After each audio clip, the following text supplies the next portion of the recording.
Hello दोस्तों, स्वागत है आप सभी का आपके अपने YouTube channel target with AK Verma पर।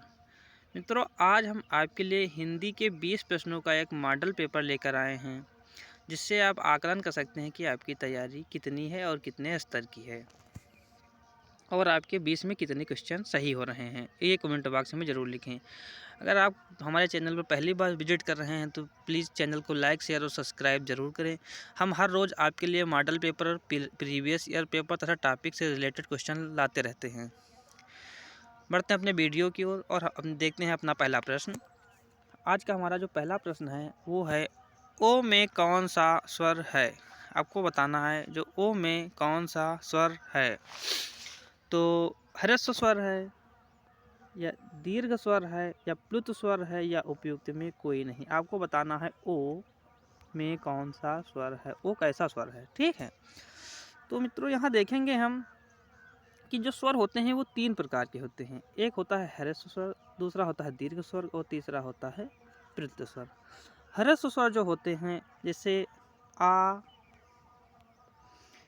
ई, ऊ और लिरी।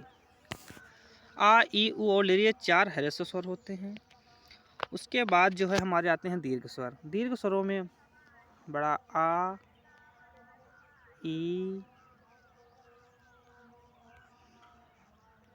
ऊ, ए, ऐ, ओ और औ,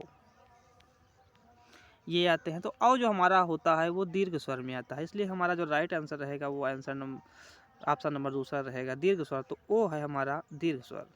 बढ़ते हैं अगले प्रश्न की ओर।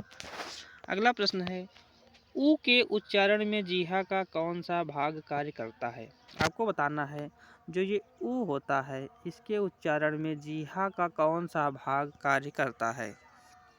तो उच्चारण की दृष्टि से, जो जीहा के उच्चारण की दृष्टि से 3 प्रकार के वर्ण होते हैं।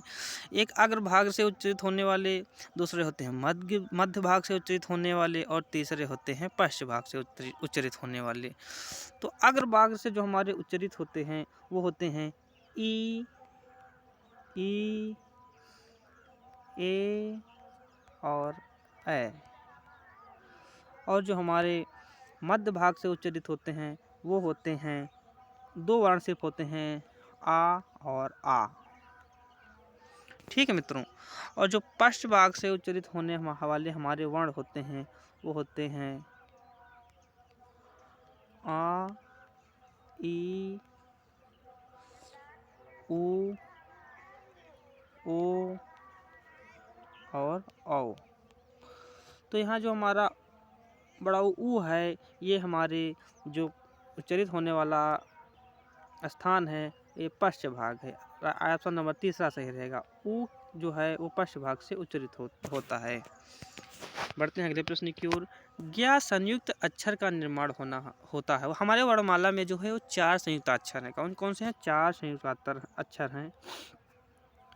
और उन 4 संयुक्त अक्षरों के बारे में पहले हम जान लेते हैं। एक है छा, एक है त्रा, एक है ज्ञा और एक है स्रा। ये 4 संयुक्त अक्षर हैं। तो इसमें हमको बताना है ज्ञा जो है उसका निर्माण किस अक्षरों के मेल से हुआ है। तो पहला ऑप्शन है जा धन इया, उसके बाद जा धन ता, जा धन सा और जा धन छा। तो जो ज्ञा का निर्माण हुआ है वो हुआ है जा धन इया। जा धन इया बराबर ज्ञा। इसलिए जो हमारा राइट आंसर रहेगा वो ऑप्शन नंबर 1 रहेगा। बढ़ते हैं अगले प्रश्न की ओर। वा का उच्चारण स्थान है। यह प्रश्न जो है वो उच्चारण स्थान से संबंधित है। जो वा का उच्चारण स्थान आपको बताना है। तो मित्रों, कंठ होगा, तालु होगा या मूर्धा होगा या दंत ओष्ठ होगा। तो जो वा का उच्चारण स्थान है, हम सर्वप्रथम सूत्र देखेंगे। जो सूत्र हमारा होता है वकारस्य दंतोष्टम, दंतोष्टम।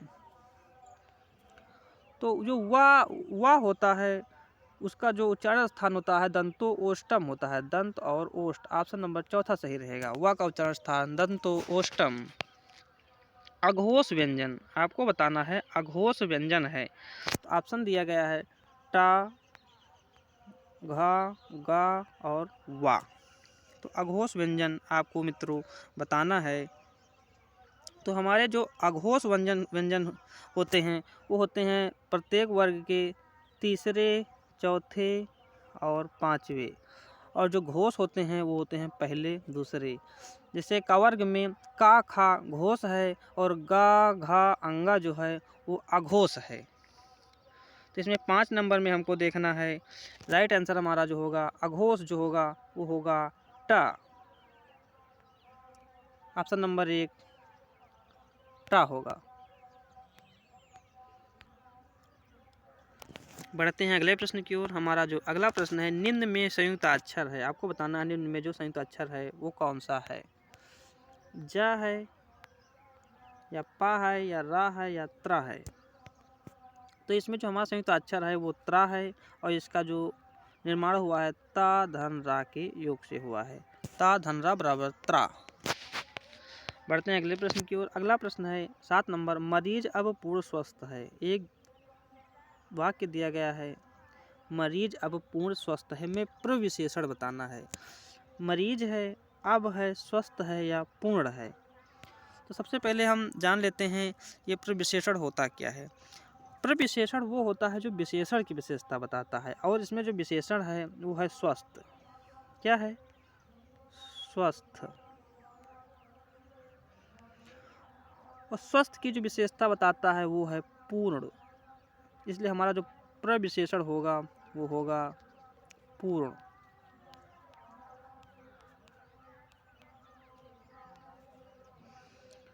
राइट आंसर रहेगा हमारा ऑप्शन नंबर 4। बढ़ते हैं अगले प्रश्न की ओर। अगला प्रश्न है हमारा, विशेषण की किस अवस्था में तम लगा होता है। आपको बताना है विशेषण की वह कौन सी अवस्था होती है जिसमें तम लगा होता है। मूलावस्था, उत्तमावस्था, उत्तरावस्था या उपयुक्त सभी। तो मूलावस्था में तम नहीं लगा होता है, उत्तमावस्था में तम लगा होता है, और उत्तरावस्था में जो है वो तर लगा होता है, तर। जैसे उच्चतर, उच्चतर ये हो गई हमारी उत्तरावस्था, तथा उत्तमावस्था इसकी जो बनाएंगे तो उच्चतम हो जाएगा। जो उत्तमावस्था होती है उसमें तम लगा होता है। जैसे हम और उदाहरण देखेंगे, जैसे सर्वोत्तम, सर्वोत्तम, इसलिए हमारा राइट आंसर रहेगा वो उत्तमावस्था रहेगा। बढ़ते हैं अगले प्रश्न की ओर। अगला प्रश्न है, चूहा बिल्ली से बहुत डरता है में कौन सा कारक है। आपको बताना है चूहा बिल्ली से डरता है इसमें कौन सा कारक है। संप्रदान कारक है, अधिकरण कारक है, अपादान कारक है या संबंध कारक है। तो यहाँ संपादन नहीं होना, संप्रदान कारक होना चाहिए। संप्रदान कारक।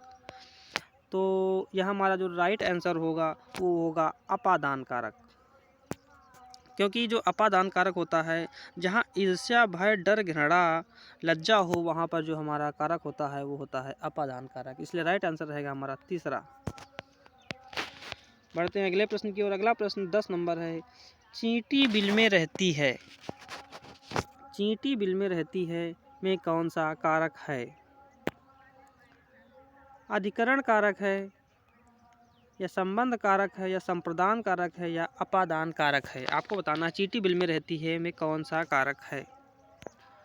तो 10 नंबर प्रश्न है, इसमें जो मित्रों हमारा राइट आंसर रहेगा वो अधिकरण कारक रहेगा, अधिकरण कारक रहेगा।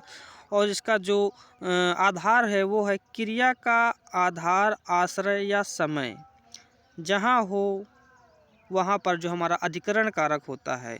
जैसे हाथी जंगल में रहता है में भी हाथी जंगल में रहता है, हाथी जंगल में रहता है में भी जो हमारा अधिकरण कारक है, मतलब जहाँ पर आश्रय की बात हो जाए या आधार की बात हो जाए या समय दिया हो, तो वहाँ पर जो हमारा कारक होगा वो होगा हमारा अधिकरण कारक। मित्रों, इस समय हम जो प्रश्न दे रहे हैं उनके जो मतलब सभी प्रश्नों की हम व्याख्या भी कर रहे हैं, जिससे आप लोगों को हर टॉपिक के बारे में भी अच्छी जानकारी मिल जाए। अपादान में ये होता है जब किसी का किसी से अलगाव होता है तो वहाँ पर जो हमारा कारक होता है वो अपादान कारक होता है। संबंध में जब किसी से किसी की संबंध बताया जाता है, जैसे राम राम की गाय है, श्याम की पुस्तक है, तो वहाँ पर संप्रदान मतलब संबंध कारक होता है। बढ़ते हैं अगले प्रश्न की ओर। अगला प्रश्न है, प्रारंभ में कौन सी संधि है? आपको बताना है प्रारंभ में कौन सी संधि है। गुण संधि है, व्यंजन संधि है, दीर्घ संधि है या विसर्ग संधि है। तो जो प्रारंभ शब्द है, सर्वप्रथम हम उसका जो संधि विच्छेद कर देख लेंगे। इसका जो संधि विच्छेद होगा, प्रा धन आरंभ,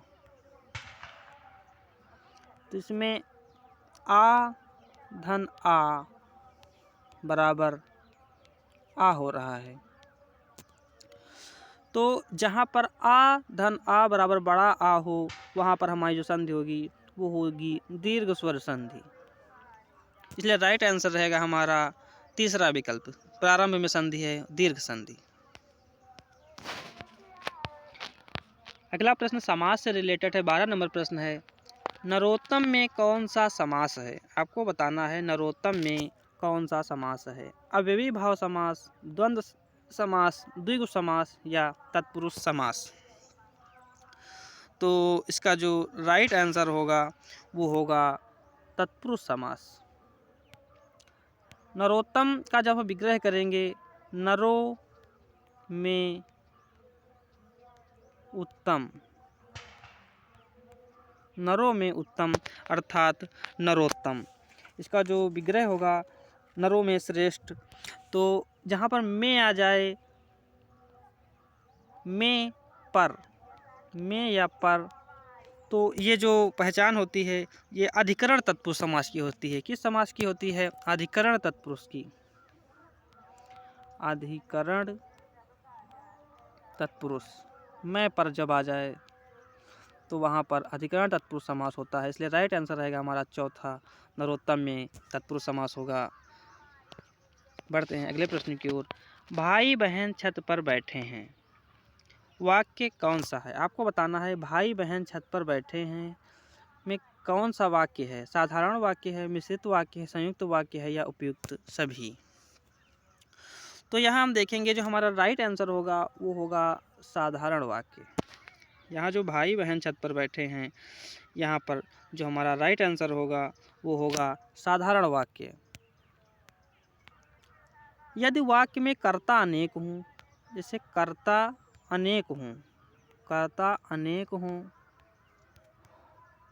और क्रिया एक हो, क्रिया एक हो, जैसे इसमें भाई बहन, इसमें जो भाई बहन दो कर्ता हैं और बैठे हैं, क्रिया एक है। जहाँ पर कर्ता अनेक हो और क्रिया एक है, वहाँ पर हमारा जो वाक्य होता है वो होता है साधारण वाक्य। विकल्प नंबर 1 सही रहेगा। अगले प्रश्न की ओर बढ़ते हैं। अगला प्रश्न है, आपकी यात्रा मंगलमय हो, कैसा वाक्य है? आपको बताना है आपकी यात्रा मंगलमय हो, ये कैसा वाक्य है। बस और ट्रेन के टिकटों पर भी लिखा रहता है आपकी यात्रा मंगलमय हो। आपको बताना है कैसा वाक्य है। आज्ञावाचक वाक्य है, इच्छावाचक वाक्य है, प्रश्नवाचक वाक्य है, संदेहवाचक वाक्य है। तो इसमें संदेह की कोई बात ही नहीं है, प्रश्नवाचक शब्द का इसमें कोई सवाल ही नहीं उठता है, आज्ञा ये है नहीं, तो इसलिए ये इच्छावाचक वाक्य है। आपकी यात्रा मंगलमय हो, ये इच्छावाचक वाक्य है। बढ़ते हैं अगले प्रश्न की ओर। 15 नंबर प्रश्न है, आंधी के आम मुहावरे का सही अर्थ है। आपको बताना है आंधी के आम मुहावरे का सही अर्थ है। बहुत सस्ती वस्तु, दुर्लभ वस्तु, आम मीठा होना या मीठे स्वाद का आम। तो आप लोग बताएंगे इसका जो राइट आंसर है वो क्या होगा। तो आंधी के आम का जो अर्थ होगा वो होगा बहुत सस्ती वस्तु। जैसे आंधी आई, आम गिर गए, फोकट में मिल गए, तो उसका मतलब हुआ बहुत सस्ती वस्तु। अगले प्रश्न की ओर बढ़ते हैं। अगला प्रश्न है, आ बैल मुझे मार। एक लोकोक्ति दी गई है, आ बैल मुझे मार। लोकोक्ति का सही अर्थ बताना है। बैल द्वारा मारा जाना, बैल जैसी अक्ल होना, जानबूझकर मुसीबत में पड़ना और दूसरों के सामने वीरता दिखाना। तो इसमें जो हमारा राइट आंसर होगा वो होगा जानबूझकर मुसीबत में पड़ना। जिसे कहते हैं आ बैल मुझे मार, जानबूझकर मुसीबत में पड़ना या जानबूझकर मुसीबत मोल लेना। इस लोकोक्ति का जो सही अर्थ है वो होगा। अगला प्रश्न है, जो शब्द संधि समास तथा प्रत्यय के योग से बनते हैं, जो शब्द जो हैं वो संधि समास तथा प्रत्यय के योग से बनते हैं, वो कौन से शब्द कहलाते हैं? आपको बताना है। रूढ़ शब्द कहलाते हैं, यौगिक कहलाते हैं, या योग रूढ़ कहलाते हैं, या उपरोक्त सभी। तो जो शब्द संधि समास तथा प्रत्यय के योग से बनते हैं वो हमारे कहलाते हैं यौगिक शब्द। कौन से शब्द कहलाते हैं? यौगिक शब्द। जैसे उपकार, उपधनकार, उपधनकार। तो इसमें उपसर्ग है और कार प्रत्यय है और इसका उपधनकार बराबर उपकार ये संधि है, तो इसलिए यह शब्द जो है हमारा यौगिक शब्द है। उसी प्रकार जैसे हम अन्य उदाहरण देखेंगे, जैसे उपकार है या दूध वाला है, तो इसमें भी जो है संधि का प्रयोग हुआ, दूध प्लस वाला बराबर दूध वाला। तो जो शब्द संधि समास तथा प्रत्यय के योग से बनते हैं वो कहलाते हैं हमारे यौगिक शब्द। राइट आंसर होगा दूसरा विकल्प। बढ़ते हैं अगले प्रश्न की ओर। अगला प्रश्न है, अंधेरा का तत्सम शब्द होगा। आपको बताना है अंधेरा का तत्सम शब्द। हमारे जो सिलेबस है यूपी टेट सीटेट का, उसमें तत्सम तद्भव शब्द भी पूछे जाते हैं और हर वर्ष 1-2 प्रश्न जरूर पूछे जाते हैं इनसे।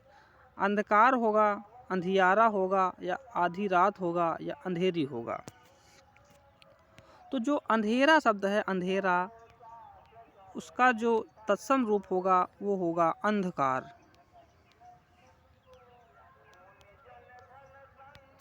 अंधकार। अगला प्रश्न है 19 नंबर, थप्पड़ कैसा शब्द है? आपको बताना है जो थप्पड़ शब्द है वो कैसा है। तद्भव है, तत्सम है, देशज है, या विदेशी है। तो आपको बताना है थप्पड़ कैसा शब्द है। तो मित्रों, जिनकी व्युत्पत्ति का कोई अता पता नहीं होता है और संधि समास का भी कोई प्रयोग नहीं होता है, वो होते हैं हमारे देशज शब्द। तो थप्पड़ जो हमारा है, इसमें ना कोई संधि है, ना समास है, ना उत्पत्ति का कोई अता पता है, ये हमारा देशज शब्द है। और इसके उदाहरण जैसे देखेंगे, रोटी है जैसे, या थैला है, ये भी हमारा जो शब्द है ये देशज शब्द हैं। बढ़ेंगे आज के अंतिम प्रश्न की ओर। अंतिम प्रश्न है, अवर का विलोम शब्द होगा। आपको बताना है जो अवर शब्द है उसका विलोम क्या होगा। वर होगा, अनवर होगा, या विवर होगा, या प्रवर होगा। तो जो अवर शब्द है इसका जो विलोम होगा वो होगा हमारा प्रवर।